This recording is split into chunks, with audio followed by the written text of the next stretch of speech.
What's going on, everybody? It's your boy JD. I'm back for a little bit. I went to go thrift shopping and I came across a Nintendo 64. Marked $29.99 as you can see, but they had a sale over there, so I ended up getting it $10 off for $19.99.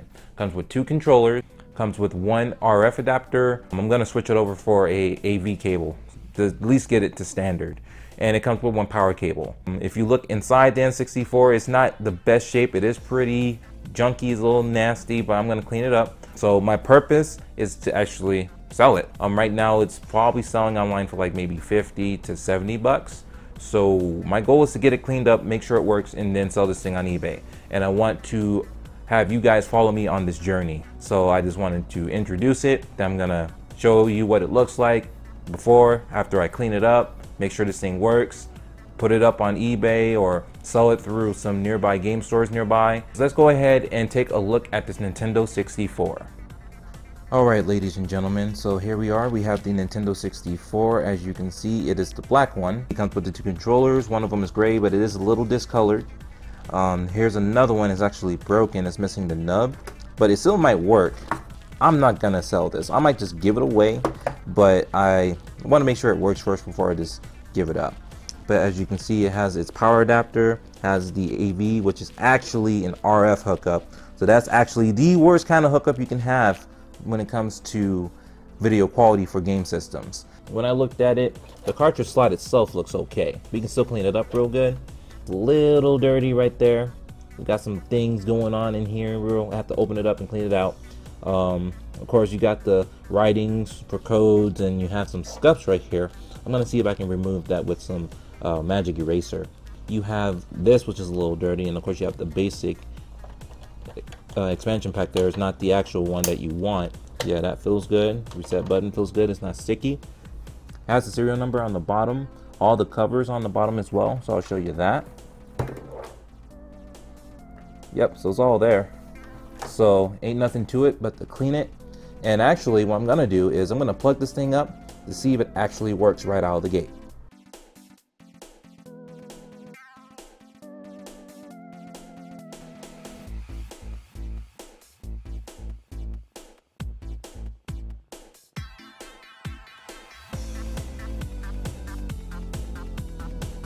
Alright, so I believe the adapter is set for channel 3. I actually didn't check. We're gonna find out. So we're gonna pop in Star Wars Episode 1 Racer for the N64. I'm gonna pop this jammy in. First try. Probably on the wrong channel. Now let's see. Okay, so I can confirm that the power adapter, the RF adapter for the TV is set for channel 3. So we're gonna switch it back to channel 3. We know it's channel 3. So let's try again. So we're not getting anything. Okay. So I'm going to use some isopropyl alcohol and a Q-tip to see if I can clean the cartridge to see if that's going to fix the problem. Cool. So let's hope. Now it's clean. Let's see if this thing works.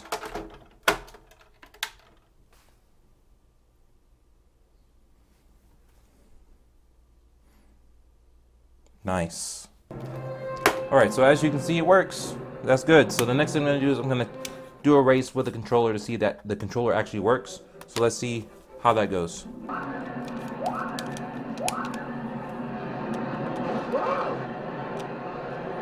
Alright, so that's good. The controller's not sticking. That's good. It's bouncing right back to the neutral position. That's good. Now, I can't use the D-pad on here, so I'm going to try another game. Oh, what was that?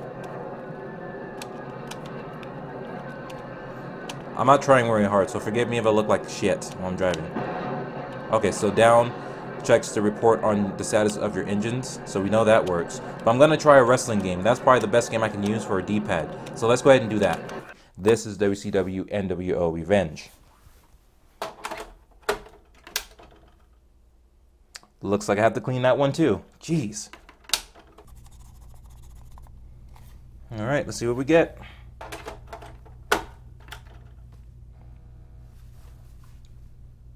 The magic of cartridges. These damn things are damn near indestructible.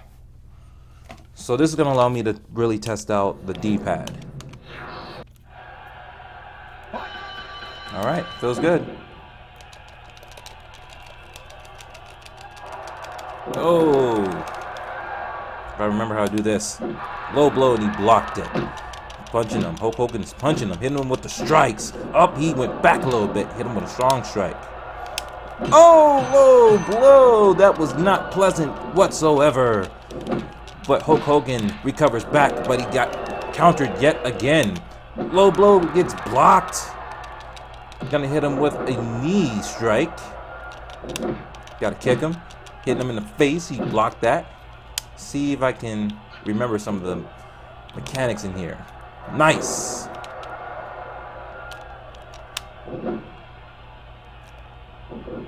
He blocks that. Blocks the strike. I'm gonna keep hitting him with the leg or the knee or whatever. I'm not a very good commentator, just so you guys know. Oh, nice. Ooh, in the turnbuckle, but he bounces back from that. We know for sure that this works, so we're gonna go ahead and turn this thing off. I'm gonna clean it up real good. Oh, terrible. See, I love this game. This thing gets you going. Alright, so now we know that the N64 is in working order, so we're gonna go ahead and clean it up real good, and we're gonna put it up for the market and see what we get out of it. Alright, ladies and gentlemen, so now we've taken the time to actually hook it up to see if it actually works. Now we just need to clean it up. So I have all of these cleaning tools right here to help me get through this process, as well as tools to even open the system up. So let's go ahead and talk about that. So the best way that I've learned to do it is by, one, make sure you get the tools to open it up right. These are, I believe they're called star bits, but I've always had them for a long time. I was using them to clean cartridges thoroughly, but now you can also use them for stuff like the N64, because they don't use Phillips screws like everything else uses. They use something called star bits. I believe that's what it's called.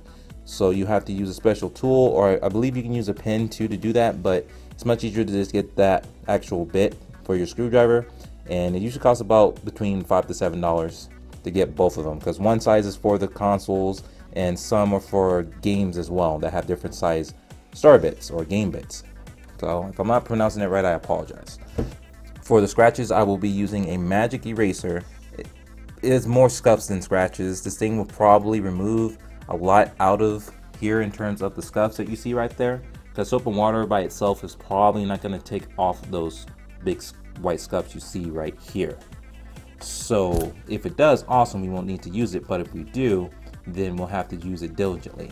You don't want to be using it on stuff like the icons or labels, anything like that, because magic eraser is basically like a very fine sandpaper and it will take it away. So what else we have? We have, for the polish in Old English, I usually have like Pledge or whatever, but this is what we have in the house right now, so I'll be gentle and I won't go too much on it. But for the sticky stuff, we'll be using Goo Gone, and I had a different Goo Gone. It was a coffee cleaner, and I don't use that to clean any of my consoles. I saw Goo Gone, I put it right here by mistake. That was the wrong thing. Do not use a coffee cleaner, please. Please don't use that. It's just to remove all the sticky stuff. And then I have a ammonia-based glass cleaner. It's just to do any detail cleaning, but I might not even need this, so this is just in case. So other than that, we'll be using soap and water in a sink to dip this in once I open it up and get all the plastic out, because I'm only putting plastic in the soap and water. I'm going to let it air dry for about a day or two, just to make sure there's no water hiding in there, because there's also a lot of things going on within the button itself. It's lit, there's a little bit of stuff in there, but especially like here, a lot of dust, a lot of grime. I'm sure I'm going to need like a quarter or something to open this, get this out, but that's not a big deal. The reset button's in good shape. It's not sticky, but there is some nasty in here, which I'm going to clean out as much as I can. So other things you might need is like Q-tips or anything that's small that you can get into small cracks with. You also might want to get a cartridge cleaner so you can clean the cartridge slot.